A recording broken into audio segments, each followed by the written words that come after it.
Renungan Harian 14 Februari dari buku This Day in Baptist History dengan judul Kesukaran Tidak Dapat Menghentikannya. Nats yang diambil Filipi pasal 3 ayat 13 sampai 17. Telah disepakati secara umum bahwa prinsip-prinsip baptis telah dikenal di Wales sejak periode yang sangat awal. Kita dapat katakan juga bahwa di masa awal sejarah bangsa Amerika, kaum baptis Wales telah mempengaruhi perjuangan kaum baptis di sana pada tahun 1663. Sebuah gereja pendatang yang didirikan di Wales pada tahun 1649 tiba ke negara ini dalam sebuah kumpulan, membawa catatan-catatan gereja mereka bersama dengan mereka dan menetap di sebuah tanah pemberian di dekat perbatasan Rhode Island. John Miles adalah gembalanya, memimpin kelompok baptis ini dari dunia lama ke dunia baru. Kaum baptis Wales memberi penekanan pada asosiasi-asosiasi gereja, sekolah-sekolah minggu yang berdasarkan Alkitab, dan nyanyian jemaat yang riang. Dari masa-masa awal, kaum baptis Wales telah memberikan pengaruh yang sangat positif kepada kehidupan denominasi bangsa Amerika yang berbahasa Inggris. Tidak banyak diragukan bahwa tipe kehidupan kaum baptis Amerika berasal dari cekatan kaum baptis Wales.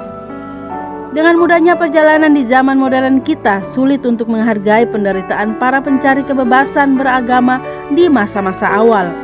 Sayangnya, John Miles dan jemaatnya melarikan diri dari penganiayaan di Wales hanya untuk mendapatkan penganiayaan lagi di tangan pengadilan Plymouth. Namun, pengkhotbah baptis Wales lainnya, Abel Morgan, merasakan tangan Tuhan memimpinnya untuk pindah dari Wales menuju Amerika, dan kisah mengenai kegigihannya dapat menjadi sebuah berkat. Pada tanggal 23 Agustus 1711, gereja di Ballenawen mengadakan sebuah kebaktian khusus untuk memberikan penghormatan bagi gembala mereka yang telah melayani mereka selama 15 tahun. Dan dengan hati yang hancur, mereka mengucapkan selamat berpisah. Untuk berpisah dengan seorang pelayan yang ternama yang sangat mereka kasihi, nampaknya sulit untuk dilakukan. Tetapi Gembala Morgan sedang menjawab tuntunan dari Roh Allah. Khotbah terakhirnya kepada jemaatnya disalin dalam gereja mereka untuk keuntungan generasi mendatang. Segera setelah keluarga Morgan pindah ke Bristol, dan pada tanggal 28 September mereka berlayar menuju Amerika. Namun arah angin berlawanan sehingga kapal arus kembali ke pelabuhan dan mereka tertunda selama 3 minggu. Ketika mereka berlayar kembali, mereka terdorong oleh angin menuju Cork di Irlandia, dan kembali mereka tertunda selama 5 minggu lagi dalam kondisi yang sulit karena banyak penumpang yang sakit. Namun pada tanggal 19 November mereka akhirnya dapat memulai perjalanan yang sulit itu. Pada tanggal 14 Desember putra Abel Morgan meninggal, dan 3 hari kemudian istrinya yang dia kasihi menghembuskan nafas terakhirnya, dan keduanya harus dikuburkan di laut. Tentu ini adalah ujian yang sangat berat, tetapi dengan keyakinan yang penuh kepada Tuhan, hamba Allah ini bertahan dan tidak mengeluh. Akhirnya pada tanggal 14 Februari 1711 hari ini mereka tiba di Amerika, dan Morgan melayani di Pennepak dekat Philadelphia, dan ia melayani di sana sehingga saat kematiannya pada tanggal 16 Desember 1722. Para pengkhotbah kuno Wales terkenal akan cara mereka memberitakan kebenaran yang penuh semangat. Berkhotbah adalah hal yang sangat dijunjung di antara kaum baptis Wales, dan tidak diragukan bahwa landasan Alkitabiah yang dibangun oleh khotbah-khotbah yang kuat menjadi dasar bagi kebangkitan rohani bangsa Wales. Kiranya Allah memberikan kita para pengkhotbah di masa kita yang berkhotbah dengan kuasa, semangat, dan bujukan Roh Kudus. Renungan tambahan Dr. Sontoliau. Kekristenan yang tidak Alkitabiah, yang tidak di dalam kebenaran, cenderung memakai cara yang tidak Alkitabiah untuk mendukung pihak lain.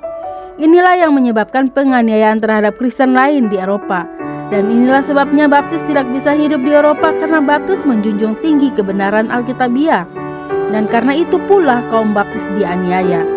Puji Tuhan, orang baptis tidak tercatat melakukan penganiayaan sekalipun setelah menjadi mayoritas di Amerika Serikat, melainkan menjadi pengayom dan selalu memajukan gereja melalui pemberitaan Injil dan pengajaran yang argumentatif. Poin kedua, awal ketika orang baptis tiba di Amerika Serikat, gereja baptis tumbuh subur, tetapi kemudian dianiaya kembali oleh kaum episkopal dan kongregasional yang didirikan oleh kaum Puritan yang di backup kolonial Inggris. Bahkan Presbyterian juga ikutan menganiaya. Ketika pengajaran mereka yang tidak sesuai Alkitab dinyatakan, mereka marah dan menganiaya. Baptis dianiaya tetapi bertumbuh terus sampai penganiayaannya kelelahan. Saat Amerika Serikat merdeka, ketika undang-undang dasarnya tidak dicantumkan jaminan kebebasan beragama, Baptis mengusulkan, dan hasilnya ialah amandemen pertama yang menjamin kebebasan beragama yang penuh. Poin ketiga, di zaman modern ini masih ada sisa-sisa orang Kristen yang suka memakai kekerasan dan kuasa pemerintah duniawi untuk membela iman mereka. Mereka adalah Kristen yang tidak alkitabiah, tidak memiliki argumentasi yang logis dan alkitabiah, sehingga mereka cenderung memakai apa saja untuk membela posisi mereka. Kalau mereka sudah kalah debat, biasanya jurus mereka ialah, apakah gereja kamu terdaftar di kantor Herodes? Padahal hanya gereja milik Kayafas yang terdaftar di kantor Herodes. Apakah penganiayaan memakai kuasa pemerintah terhadap iman alkitabiah masih akan terjadi? Pasti selama iblis belum dirantai dan pemberita kebenaran masih tetap berani menyatakan kesalahan. Demikian renungan hari ini 14 Februari bersama saya Lina Dadi. Tuhan Yesus menyertai dan Maranatha.